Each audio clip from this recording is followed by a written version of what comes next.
자, 요즘 살기 행복합니까? 아니면 힘들어 죽겠습니까? 옆 사람에게 한번 물어보시죠. 살만합니까?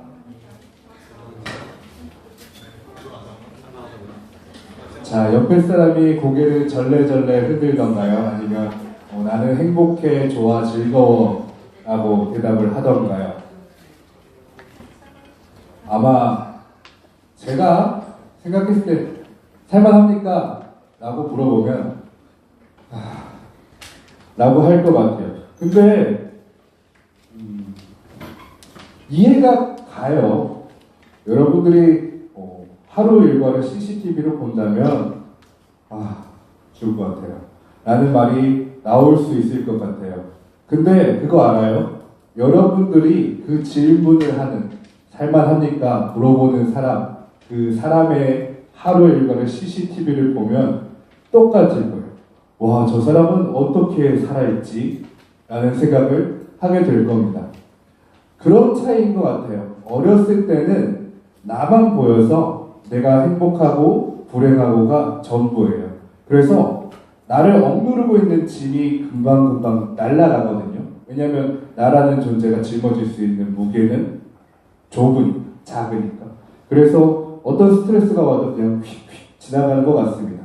근데 사람이 조금씩 자라나면요, 어깨가 넓어지듯이 책임감이 무언가 생기는데요. 나는 오늘 행복하게 살면 됐었는데 오늘 무언가 하지 않으면 내일 힘들 거래. 아니면 오늘 내가 이것을 마무리하지 못하면 어제 했던 것들이 다 소용없게 될 거래. 라는 것들이 점점 쌓이게 됩니다. 그러면 그 순간부터 여러분들은 못 살겠네 라는 생각이 들기 시작하는 거예요. 왜냐면은 나는 오늘 하루를 살아가는데 내일을 준비해야 되고 어제도 책임져야 되거든요.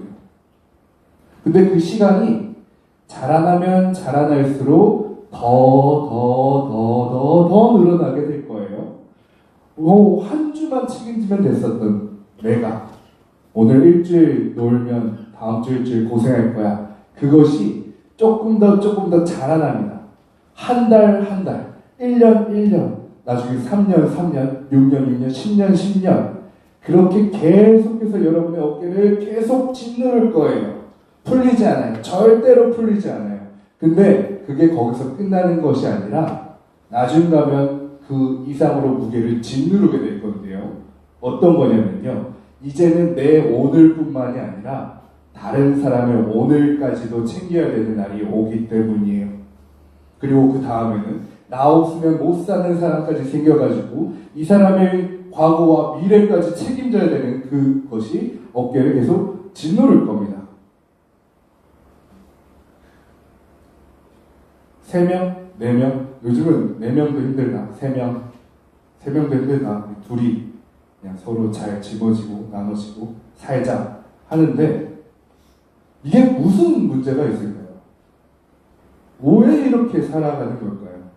사람이 짊어질 수 있는 무게는 딱 정해져 있는 것 같은데 왜 우리는 이렇게 계속 큰 짐을 짊어지고 사는 걸까요? 잘 모르겠어요.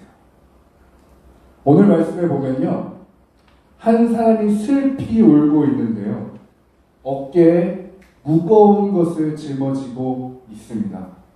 그런데 이 사람이 울고 있을 때 하나님께서 그의 기도에 응답하셨어요.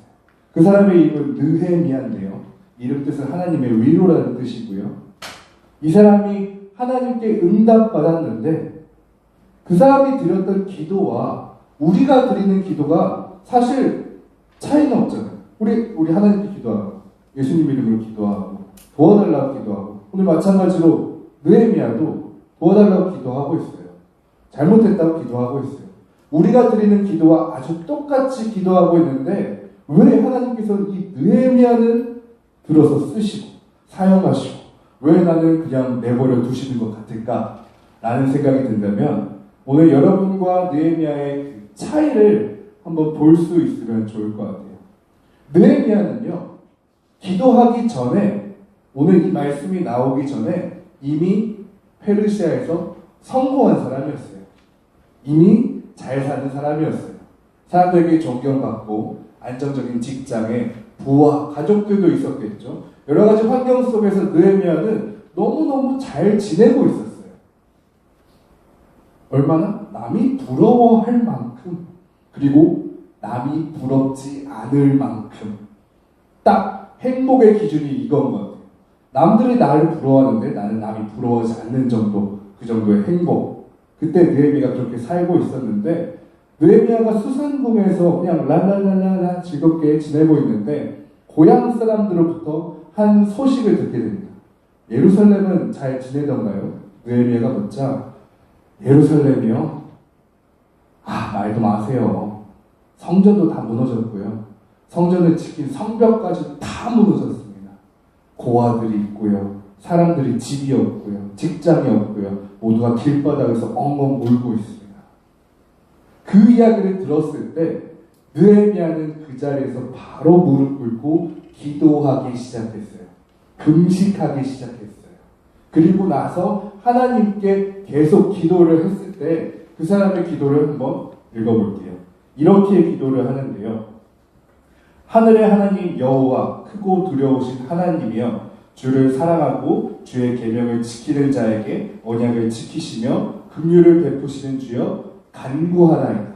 간구하고 있죠. 우리가 하나님께 간구하듯이 느헤미야도 간구하고 있어요. 그런데 이렇게 이야기합니다. 이제 주의 종들이 이스라엘 자손을 위하여 주야로 기도하오며 우리 이스라엘 자손이 주께 범죄한 죄들을 자복하오니 주는 귀를 기울이시며 눈을 여시사 종의 기도를 들으시옵소서. 나와 내 아버지의 집이 범죄하여 주를 향하여 크게 악을 행하여 주께서 주의 종 모세에게 명령하신 계명과 율례와 규례를 지키지 아니하였나이다. 느헤미야는 하나님께 간구하면서 제일 먼저 했던 것은 회개였습니다. 우리가 간구할 때 먼저 해야 될 게 있다면 회개인 것 같아요. 하나님, 내가 생각하는 아름다운 미래를 보십시오. 저는 마땅히 이걸 누릴 자격이 있는 존귀한 사람입니다. 주시옵소서, 도우시옵소서, 지키고 보호하시옵소서. 하나님, 나를 도와줘요 하는 기도가 아니라 느헤미야는 하나님께 간구할 때 먼저 자신의 지난 모습을 돌아봤어요. 내가 하나님께 기도할 만한 가치가 있는 사람인지 먼저 돌아봤어요. 하늘의 하나님 아버지, 크고 놀라우신 분이시여. 근데 나는 죄짓고 부족하고 하나님께 기도할 수 없는 연약한 사람입니다. 그리고요, 그 회개가 놀라운 것은요, 자기 자신에서 끝나지 않았어요. 느헤미야가 했던 회개를 보십시오. 자기뿐만이 아니라 나의 아버지의 집, 가문, 그리고 더 나아가서 이스라엘, 예루살렘, 자신이 사랑하는 사람들, 그리고 하나님이 사랑하는 사람들의 죄까지 회개하고 있습니다. 느헤미야는 이 순간에 짊어지고 있었어요. 어떤 것을요? 자신의 죄뿐만이 아니라 예루살렘의 죄까지. 여러분들도 그런 걸 짊어질 수 있었으면 좋겠어요. 우리가 살면서 무조건 여러분들 삶의 어깨에 엄청난 무게가 짓눌리게 될 겁니다. 근데 그것이 여러분이 어떤 무게를 짓눌리게 되는지는 정할 수가 있어요. 저는 그렇게 믿어요. 하나님께서 이 땅에 보내신 것은 우리가 행복하고 감사하고 정말 즐겁고 그렇게 하는 것이 아니라 하나님께서 우리를 연약하게 이 땅에 지으신 이유는 하나님의 소중함을 깨닫고 하나님을 찾도록 하기 위해서라고 믿고 있습니다. 왜냐하면 아담과 하와가 그렇게 나왔기 때문에 하나님에 대해서 소중함을 모르고 살다가 나와서 하나님의 소중함을 알게 되었을 때, 그래서 저는 이 땅에 태어난 이유가 하나님을 소중히 여기고 기도하도록 태어났다고 생각을 하는데요. 그렇게 하기 위해서 내 삶에 어떻게 할 수 없는 고통들이 있을 수밖에 없어요. 근데 그 고통을요, 여러분들은 계속 자신에게서 찾아와요. 오늘 행복하면 내일과 어제의 불행을 떠올리고 다시 불행해집니다. 오늘, 내일, 어제 이 3일이 행복하면요, 지난주 불행했던 일, 다음 주 걱정되는 일 끄집어서 오늘 또 무거운 일을 져요. 한 달 전, 한 달 후, 1년 전, 1년 후 계속해서 그 행동을 반복하는데요. 네, 맞아요. 사람은 끊임없이 걱정하고 불안할 수밖에 없는 사람이니까요. 왜냐하면 그렇게 지음받았고 그런 환경 속에 있으니까요. 하나님께서도 그걸 원하시니까요. 하나님을 찾도록 하시는 것이 하나님의 뜻이니까요. 그런데 하나님께서는 여러분이 여러분 스스로 때문에 불안하고 괴롭도록 지으시진 않으셨어요. 느헤미야는요, 똑같이 고통받고 괴롭고 슬퍼하고 있는데 어제와 내일이 아니라 다른 사람들 때문에 슬피 울고 있었어요. 오늘 회개합니다. 하나님이 사랑하는 이스라엘 백성들, 예루살렘에 있는 그 성전과 성벽들이 무너진 것을 보면 하나님께서 우리를 떠나실 수밖에 없는 것을 기억합니다. 우상 숭배했죠. 하나님을 멀리 했죠. 잊었어요. 모세에게 주셨던 그 율법과 규례들을 하나도 지키지 않았어요. 느헤미야는 그것으로 고통받았어요. 근데 그 고통이 위대할 수 있었던 이유는 하나님께서도 같은 이유 때문에 아파하셨기 때문이에요. 예루살렘 사람들이 거리에 고아들이 넘치고 과부들이 넘치고 시체가 널브러하는 것이 하나님께서 기뻐하시고 아유 고소하다 하셨을까요? 똑같이 아파하시고 계셨을 거예요. 하지만 도와주실 수 없었어요. 그들이 부르짖지 않고 찾지 않고 하나님 없이 살기 때문에 지금 그들이 도와주면 그들은 더 멀리 가서 하나님을 더 없이 하고 더 괴로운 고통에 빠지기 때문이에요. 하나님은 도와주고 싶어도 도와주실 수가 없었어요. 근데 느헤미야가 그 사람들을 대표해서 하나님께 회개하면서 간구하는 거예요. 하나님, 회개합니다. 도와주세요. 하나님께서 그때 바로 움직이기 시작했습니다. 그 모든 사람들이 회개한 것도 아니고 그 사람 중에 절반이 회개한 것도 아니고 그 사람의 대다수의 사람들이 회개한 게 아니라 느헤미야가 그 사람들을 대표해서 회개했을 때 하나님께서 움직이셨어요. 왜냐? 그 느헤미야 한 사람이 이스라엘과 예루살렘을 어깨에 짊어지고 있었습니다.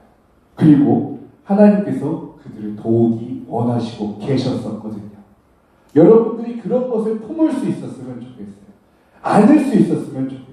살다 보면요, 괴로운 일 투성이에요. 솔직히 행복하다는 사람이 있으면 사실 그 사람에게 묻고 싶어요. 어디 전쟁 난 거 모르고 계세요? 어느 누구 집 아들 죽은 거 모르세요? 누구와 누구 싸웠는데 엄청 끔찍한 일 일어난 거 모르세요? 근데 행복하시다고요? 라고 물어보고 싶어요. 근데 그럼에도 그 사람이 행복할 수 있는 것은 그 일이 끝나는 것이 아니라 그 일 동안 슬퍼하고 하나님께서 역사하실 수 있다는 것을 믿기 때문인 사람만 행복할 수 있을 거예요. 느헤미야가 지금은 성전이 아직 무너져 있지만, 성벽이 아직 무너져 있지만 하나님께서 우리를 돌보시고 도와주신다면 저 성벽이 다시 세워질 거라는 믿음이 있을 때 아직 일이 시작되고 이루어지지 않았지만 그가 마음속에서 희망을 얻고 행복을 누릴 수 있을 거예요. 왜냐? 하나님께서 나와 함께 하신다는 확신이 있을 테니까. 여러분들이 그런 확신이 있었으면 좋겠습니다. 어깨에 짊어지는 짐을 없애는 방법? 없어요. 없어요. 솔직히 말해서 없어요. 근데 그 짐을 선택할 수 있는 방법은 있어요. 여러분, 나 스스로 때문에 여러분의 미래, 과거 때문에 괴로워하지 않았으면 좋겠어요. 그 걱정은요, 어쩔 수 없이 하게 되는 거예요. 70, 80대가 돼서도 그 걱정 안 할 것 같아요? 해요. 얼마나 많이 하는데요. 근데 여러분이 똑같이 고통받는다면 선택하십시오. 하나님과 같은 고민을 할지, 같은 걱정을 할지. 그렇다면 하나님께서 반드시 여러분과 함께 하실 겁니다. 한 건축회사에서 벽에다가 이렇게 써놨어요. 어떻게 써놨냐면 옛날에 썼던 문구인데 우리가 잘 되는 것이 나라가 잘 되는 것이며 나라가 잘 되는 것이 우리가 잘 될 수 있는 길이다. 그러니까 공장 직원들한테 나라가 잘 되는 것이 너가 잘 되는 거니까 열심히 일해라, 희생해라 라는 그런 문구였는데요. 최근에는 이 문구가 바뀌었대요. 우리 회사에는 당신이 다치면서까지 해야 할 중요한 일이 단 하나도 없습니다. 문구가 이렇게 바뀌었는데요. 공장에서 일하면서 중요한 일보다 자신의 행복, 자신의 건강, 안전을 챙기라는 그런 문구였어요. 아, 당연히 사람이 다치는 건 위험하니까 그런 일을 하지 않도록 공장보다 당신이 소중합니다라는 이 문구가 너무너무 좀 바람직한 것처럼 보였는데요. 맞아요. 공장은 그렇게 해야죠. 근데 여러분, 하나님 나라와 교회 일도 그렇게 생각하진 않았으면 좋겠어요. 하나님 나라보다 당신이 다치면서까지 해야 할 중요한 일이 단 하나도 없습니다. 과연 그럴까요? 하나님 나라에는 당신이 다치면서까지 해야 할 중요한 일이 단 하나도 없습니다. 아니요. 당신이 희생해야 될 일이 너무나도 많아요. 당신이 양보해야 할 일이 너무나도 많아요. 당신이 짊어져야 될 짐이 너무나도 많습니다. 당신이 대신해야 될 십자가들이 너무 많이 있어요. 하나님 나라에는. 여러분들 기억했으면 좋겠어요. 우리가 잘 되는 것이 하나님 나라가 잘 되는 것이며 하나님 나라가 잘 되는 것이 우리가 잘 될 수 있는 길이다. 여러분이 고백할 수 있을 만큼 하나님과 같은 고통을 짊어지고 같은 방향으로 나아갈 수 있었으면 좋겠어요. 하나님께서 여러분을 도우실 건데 도우시는 일이 하나님과 상관없는 일이 되지 않도록 여러분 기도하고 회개하고 간구하십시오. 여러분들이 무언가를 노력할 때 내가 하나님을 이용하는 건 아닌지 하나님을 함께하는 것인지 한 번 더 분별해 볼 때인 것 같습니다. 오늘 제목은요, 이런 나라도입니다. 두 가지 뜻이 있는데요. 우리 대한민국이요. 여러분이 볼 때는 벗어나고 싶은 나라, 진짜 불행한 나라, 고통스러운 나라, 무한 경쟁인 나라, 그렇게 이런 나라도 나라라고 생각할 수 있습니다. 근데 처음부터 그랬던 건 아니었어요. 근데 하나님께서 이 나라를 위해서 엄청나게 마음 아파하시고요. 많은 계획을 갖고 계시고요. 여러분들을 쓰시고 싶어 하세요. 여러분이 이런 나라도 나라도 아니다. 투덜대는 것이 아니라 하나님 이런 나라도 사용하여 주시옵소서 고백할 수 있는 여러분이 되기를 축복합니다. 기도하겠습니다.